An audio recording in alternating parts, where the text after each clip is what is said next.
So, along with Dr. Shapiro and myself, we have a clinical nutritionist on board too. Certain things go beyond the scope of just losing weight, and we want to refer it to professional. And I think it's good that everybody specializes in their own division.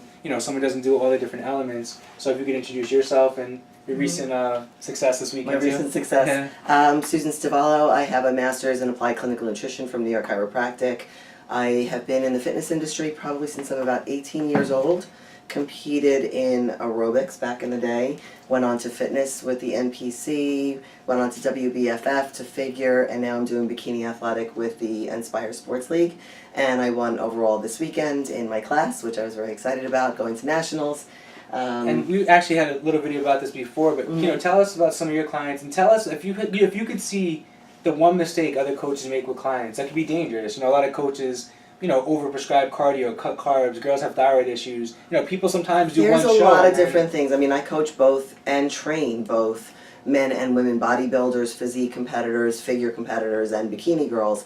And if you don't go according to the science of their body, and you don't know what's going on with their blood work, and they don't have a physician actually even going into the realm of even going through food allergies and going through their bloods to see if they have thyroid issues or elevated cortisol, or maybe they're just a postpartum mom that wants to kind of get back into shape, what you're going to find is that everyone's macronutrients are going to be different based on their lifestyle, based on their activity levels.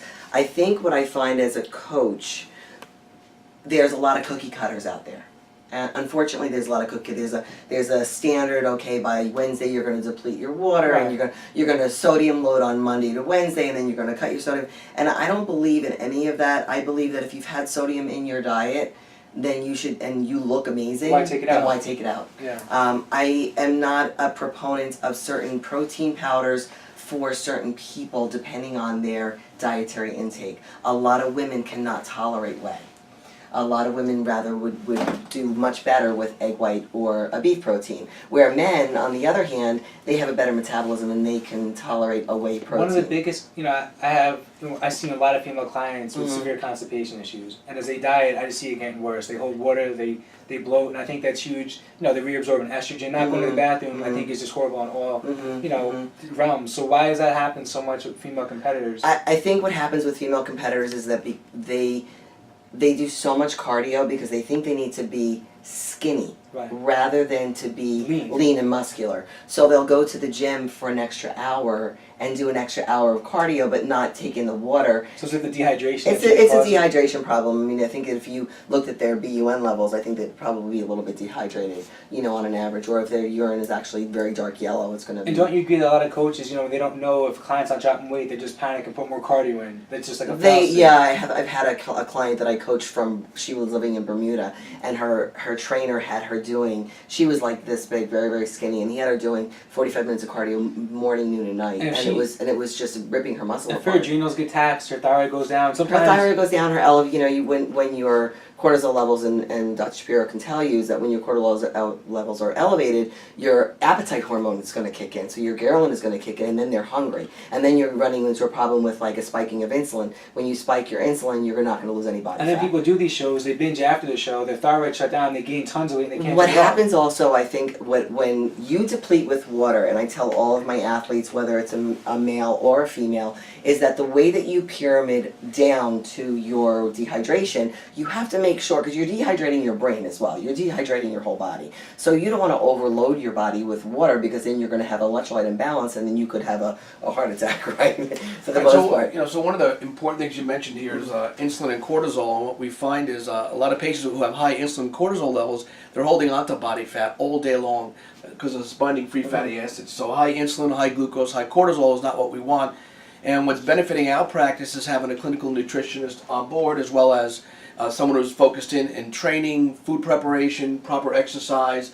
So together, between hormone replacement therapy, exercise, and nutrition, that's sort of the focus of what I've been, since doing Senegenics. I'm the president of Senegenics in New York City, and we also do a Senegenics type practice up here in Westchester. So it's a big focus of you know, the way it should be done. It's a triple component. It's not just one component. You need all three. There's no guesswork. So Right, there's no guesswork. There is no Right. guesswork. But I just getting back to the athletes, just so that you can tell your athletes after their show, they cannot just have a freebie.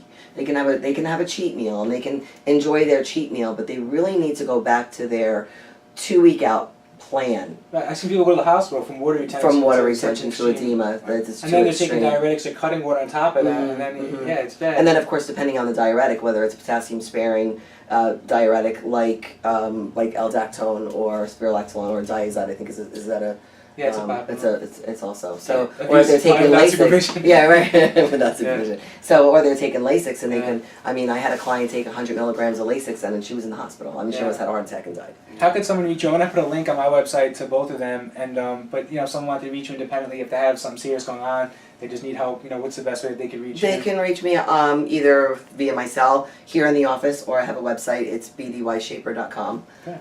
which I have a website before and after pictures of my athletes and my credentials and so on. Like I said, I think the best thing now is just, it's re-education, right? People, you know, thought things were one way. Science improves, people don't catch Right. on. And I am a So- continuing education provider for NASM, ACE, and AFA. So I have held several workshops, especially with, you know, pregnant women and athletes and just different training modalities in general. Okay, so like I said, I want to try to do more videos and maybe more seminars here on a monthly basis. Just really re-educate people and help them do things the right way and the safe way. So thank you so much. Thank you so much. thank you.